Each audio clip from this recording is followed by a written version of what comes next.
age of 60 to 65 and those with pre-existing conditions.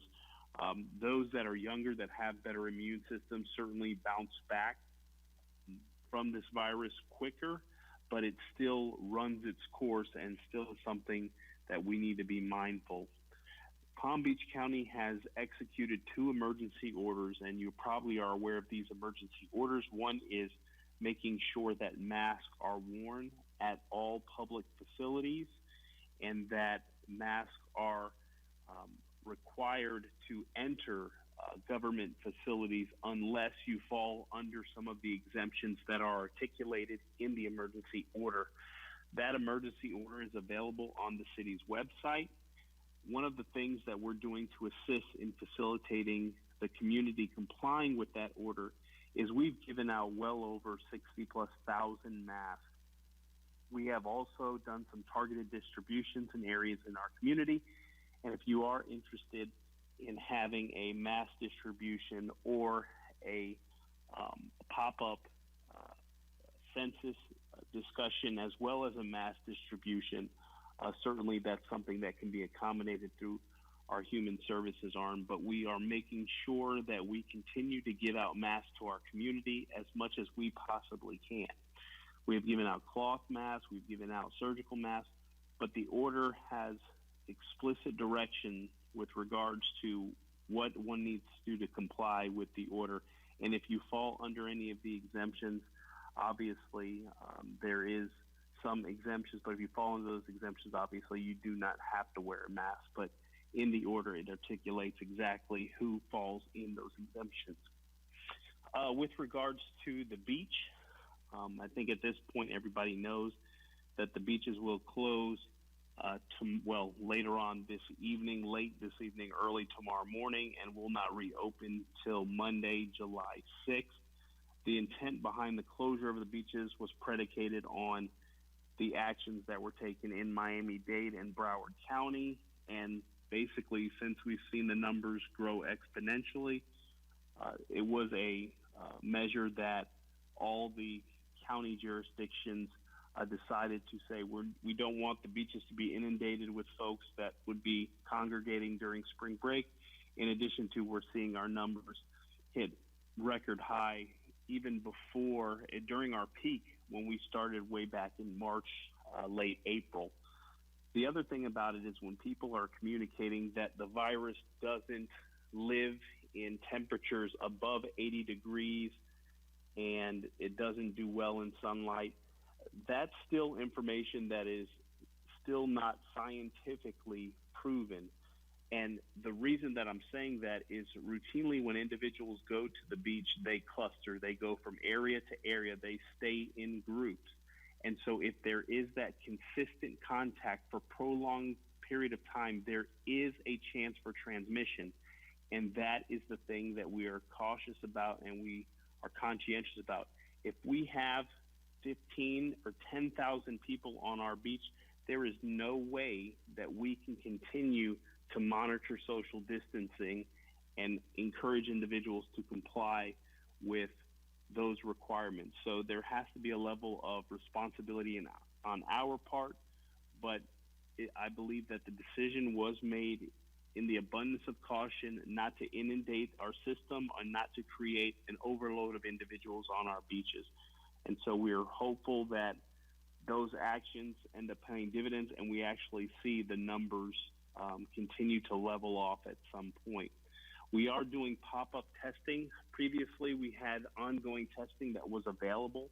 We are doing targeted testing, and if that is something that your business or your community may be interested in, your HOA, we ask that there is at least a specific number of, anywhere between 40 to 50 people that would register for testing, and then we have the opportunity to spool up testing. But we need to make sure that we have at minimum that 40 to 50 number. There is information that is available about testing locations throughout Palm Beach County. Within the city of Riviera Beach, I think there is some testing, and a lot of your primary care physicians are providing that service as well. And on the county's website, there is services that if you put in your zip code, it will give you testing locations that are in close proximity, and there's an abundant amount that are within that 5-mile radius. One of the things that we're going to be rolling out, we've had preliminary conversations with our local businesses about a COVID compliance certification.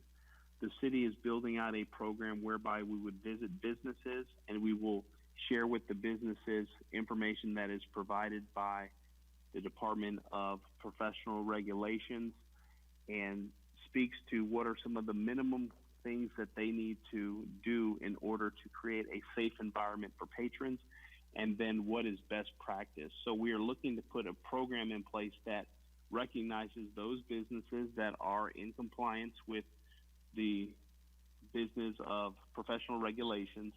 And then if they go over and above, certainly we want to recognize that and let people know in our community which are the businesses that allowed for us to inspect their property, their business operation, to ensure that they are compliant with the information that's provided by the state to ensure that patrons are safe when visiting those businesses. We've also been successful in rolling out a small business assistance program. This is a 0% interest loan. There's approximately $200,000 that has been allocated for the program. We are going to be distributing funds for that program as quickly as possible. We can accommodate 25 local businesses, small businesses that are not in the CRA, that are within the city's municipal boundaries, and the grant is the loan is up to $5,000. If the business is successful in receiving the loan, there's a promissory note that is executed, and if the business participates in 5 trainings that are going to be provided through our partners at the CRA, it is just as good as if you paid us the $5,000 back. So in essence, if your business qualifies and you participate in those 5 courses, that's a way where that goes towards 20% for each class goes towards paying that $5,000 back, and you will get a lot of substance from those programs. The city council members are working on their committees. Just so everyone knows, the committees are small business is chaired by Councilperson Trodrick McCoy. Public safety is by Councilperson Miller Anderson. Health and Human Services is by Councilperson Shirley O'Neill. Fast Track Permitting is Vice Chair Doug Lawson. Faith-based and nonprofit is Mayor Felder, and Hospitality, Tourism, and Maritime Industries is Councilperson Botel. If you'd like some information as to what those committees are working on or what they're focusing on, please reach out to your council person, and they would be more than happy to share that information with you. And they are providing reports as part of the city council meeting. City Hall still remains open. It's on appointment only.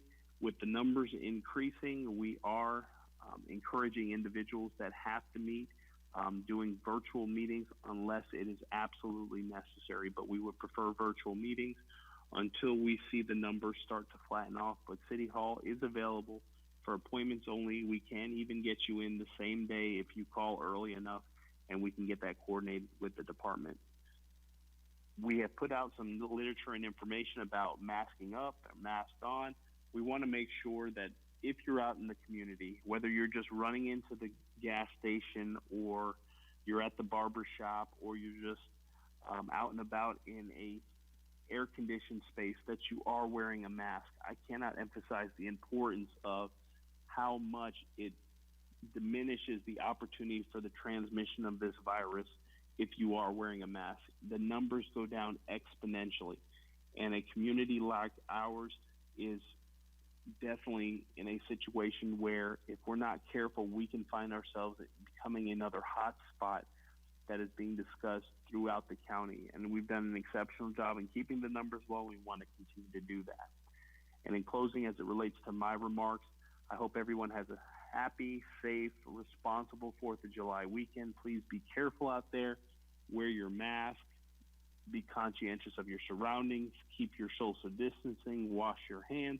If you're experiencing any symptoms, please do not hesitate to seek out testing or contact your medical provider to take the next steps as it relates to going to get testing. And if you have any questions and you're experiencing symptoms, please do not hesitate to call the City of Riviera Beach. We will help you find the services that you're needing, depending on what the issue is. And certainly, if you're ill, stay home. We don't want you bringing that to your place of employment, because the virus spreads very quickly and very rapidly, and we've experienced it in the organization and would hate for you to experience it at home or at your place of work. So I want to thank you for listening in on the call. There's going to be a lot of topics that will be covered as part of the presentation by the other section chiefs. And have a happy and safe 4th of July. And Ms. Noel, I turn the presentation back over to you. Thank you. Next, we're going to hear from our operations section chief, Chief Kurd. Thank you, Ms. Noel, and good evening, community. John Kurd, Interim Fire Chief, serving as the Operations Section Chief in our EOC. I do want to start off by having a quick recap of the conversation that Mr. Evans just had with our community, and more specifically about the virus living in 80 degrees and some of these different things that you're hearing. Nobody can tell you what this virus can and cannot do. This virus has been around for a very short period of time. We are finding out new things each and every day. We've had temperatures well over 95 to 100 degrees every day for the last 3 weeks, but yet we still see the virus. So we can really dismiss a lot of these different media sources and outlets that are talking about cures, that are talking about viruses, that are talking about it's going to disappear, it's going to go away. Coronavirus is not going to disappear. COVID-19 is not going away anytime in the near future. The one thing we do know is this virus is very, very easily transmitted. This virus needs a host to survive, and when I say a host, it needs a person, a body to live in. And as long as that transmission continues and the virus has a host, the virus will stay alive. Now, I'm not saying that if the virus is out in the sun and 90 to 100 degrees, it won't die, but if it's in your body, that virus will continue to grow, live, and transmit from person to person. So please be mindful of your news sources. We're going to talk about some numbers, some statistics, and some data. And depending on the news source that you're listening to, depends on the information that's being pushed out. But I do my best to watch the information and look at it very objectively and don't take sides one way or the other. So some of the data and statistics that we're looking at right now is mind-blowing. We're breaking records every day, not only in our nation, but in our state. We continue to set new records on a daily basis. Right now in the state of Florida, we've had a total of 169,106 cases. We've had 3,617 deaths confirmed that were related to coronavirus. In the state of Florida alone yesterday, there were over 9,558 positive residents, but yet over 10,000 people total that tested positive. So we have to look at those individuals that are not residents here in the state of Florida, but are visiting or vacationing here that have tested positive. 10,000 people in one day. This virus is not going anywhere. We're going to have to do our part to make sure that we slow the spread of this deadly virus. Palm Beach County has had 14,859 total cases, with 411 new cases yesterday. 523 deaths have been reported out of Palm Beach County since the beginning of the virus. One of the other things I want to talk about is what they keep referring to in the news as the positive percentage rate. Statistics. I don't like like them because they're very easily manipulated, and depending on the agenda that you're trying to push, you can make statistics sound any way you want them to sound. We've heard through some of our government leaders and through different news outlets that our percentage rates are below the target line of 10%. They're at 9.1%, 9.2%. Well, what they're doing is they're averaging out all of the percentage rates since the beginning of this virus. And very early on, we had very low percentage rates related to this virus. What I like to do is I like to look at the last 10 days. The last 10 days tells us what we're dealing with in the here and now. And in the state of Florida, in the last 10 days, the positive rates have ranged anywhere from 10.5% to 18.5%. In Palm Beach County, the positivity rates in the last 10 days have been anywhere from 8.3% to 18.6% just in the last 10 days. That is well above the target line. So when the media likes to say, well, we have an increased number of cases because we're testing a lot more. 10% positivity rate is a 10% positivity rate, whether you're testing 10 people or whether you're testing 10,000 people. But when you're seeing positivity rates of 16, 17, 18, and almost 19%, that lets us know that this virus is spreading through our community, and a lot more people have this virus than originally thought. So I caution the information that you're listening to. We are now finding, and there's been extreme cases where individuals have been testing positive for over a month straight. So please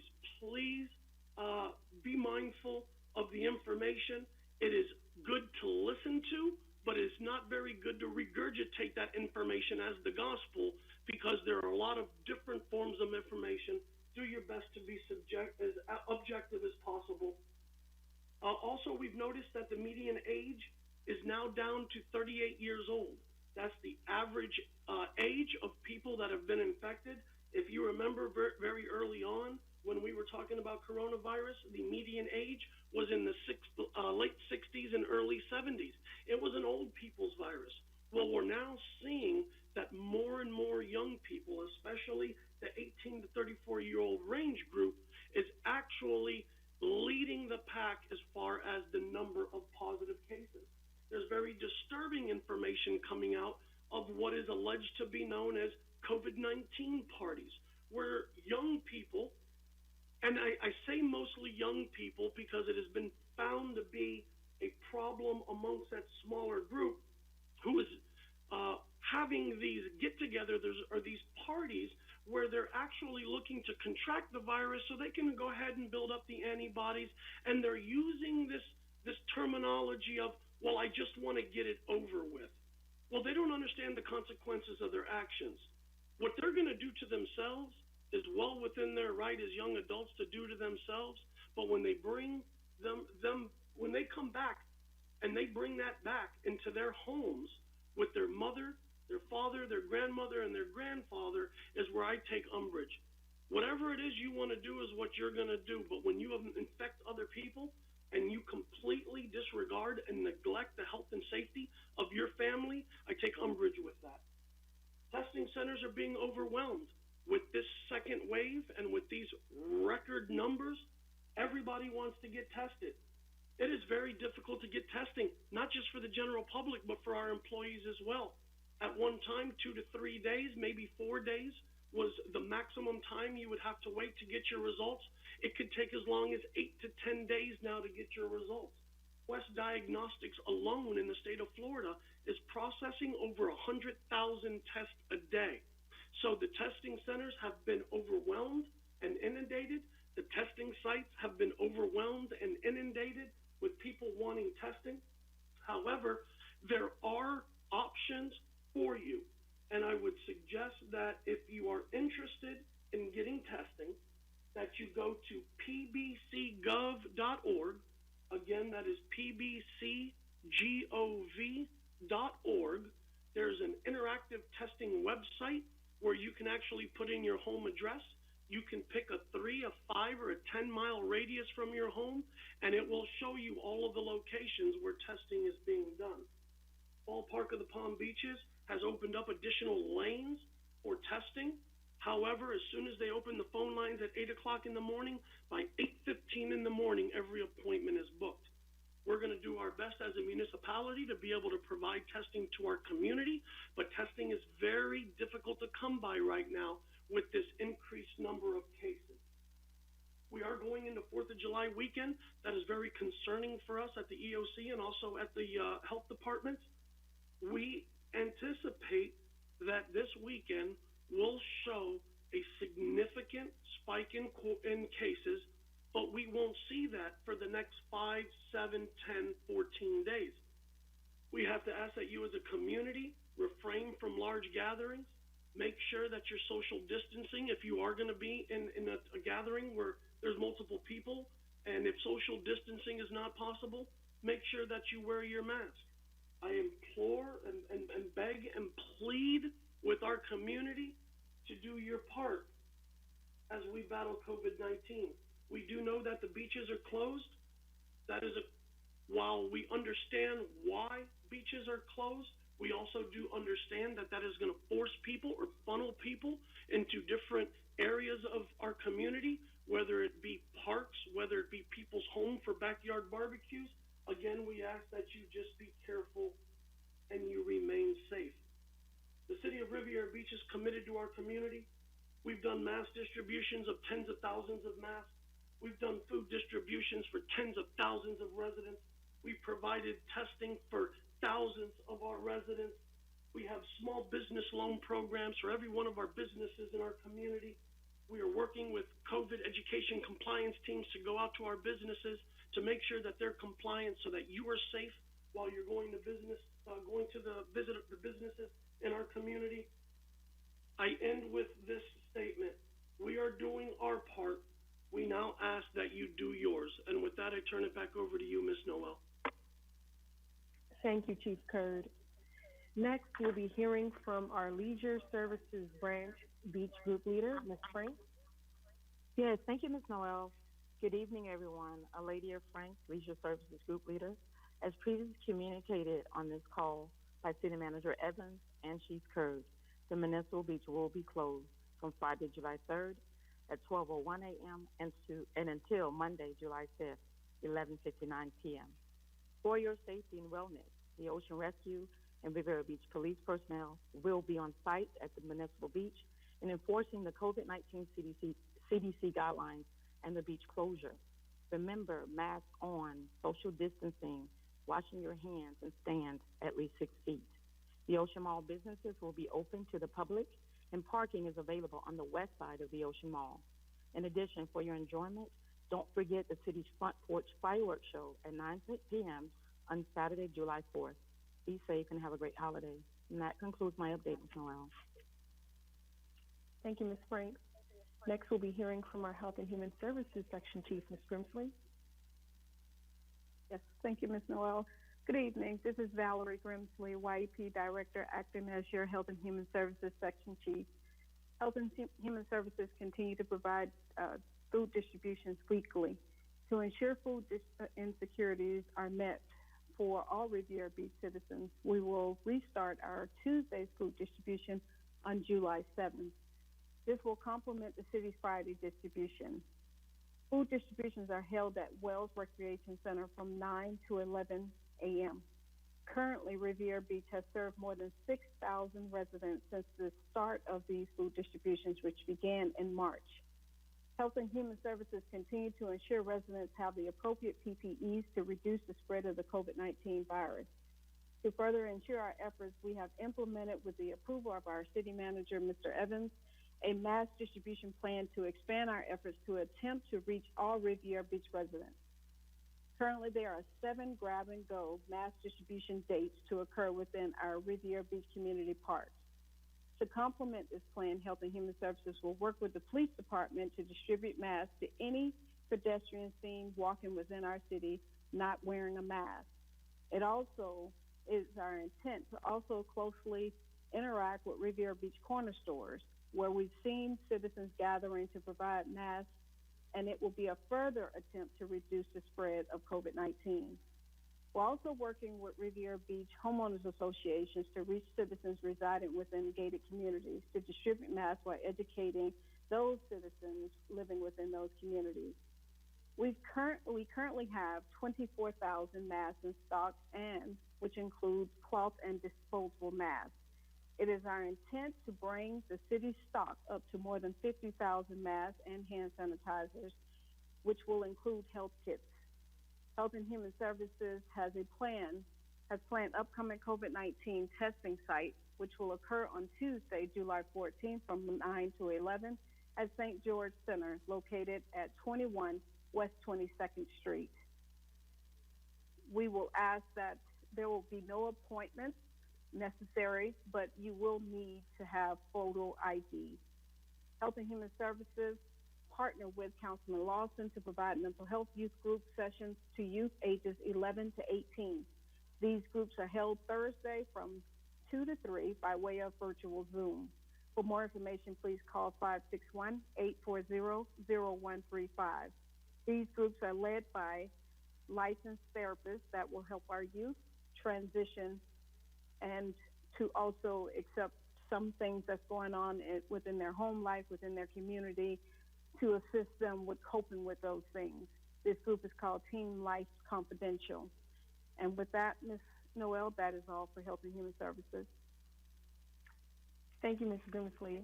Next, we'll be hearing from our Finance Section Chief, Mr. Sherman. Good evening, everyone. This is Randy Sherman, Finance Section Chief. I know Chief Curd threw out a lot of numbers at you, but let me just give you a quick update on what our spending has been to date. Our out-of-pocket costs are at $983,000 through last week's payroll. Plus the council, as the manager mentioned, has appropriated $125,000 for the council committees and another $200,000 for the forgivable loan program. Speaking of the forgivable loan program, if you go to the city's website, criteria, eligibility, everything is well laid out on the website. What I would point out is the very first eligibility criteria is having your business tax receipt. So if you do not have that, please give us a call. I have 3 people on site every day that can either meet with you or take your calls and assist you in making sure that your license is up to date. Not to throw another number out, but the number to give them a call would be 845-4019. And finally, I know that I have mentioned this probably the last 3 or 4 phone calls, but on August 3rd, we will be returning back to our normal utility billing process. So again, if you need assistance to get your account up to date or make payment arrangements, again, please give us a call. I would also point out that the Palm Beach County Community Services Division has federal dollars that they have the county has allotted to assist individuals with their utility bills. And it's not a small amount. They have up to $1,200 or 3 months that they are willing to assist with. And they also have a rental assistance program of, again, 3 months or up to $5,800. So again, that's Palm Beach County Community Services Division. And let me just give you that number real quick in case somebody would like to give them a call. That's again a 561-355-4792. And with that, Ms. Noel, that concludes the Finance Section report. Thank you. And finally, if Mr. Bailey is with us, he's our Planning Section Chief.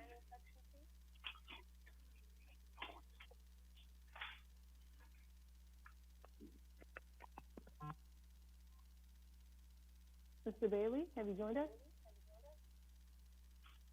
All right, so that concludes our staff report. Now we're going to enter into any questions that the community may have. If you have a question you would like to ask in regards to what was discussed this evening, you can dial *9 so that I can unmute your line.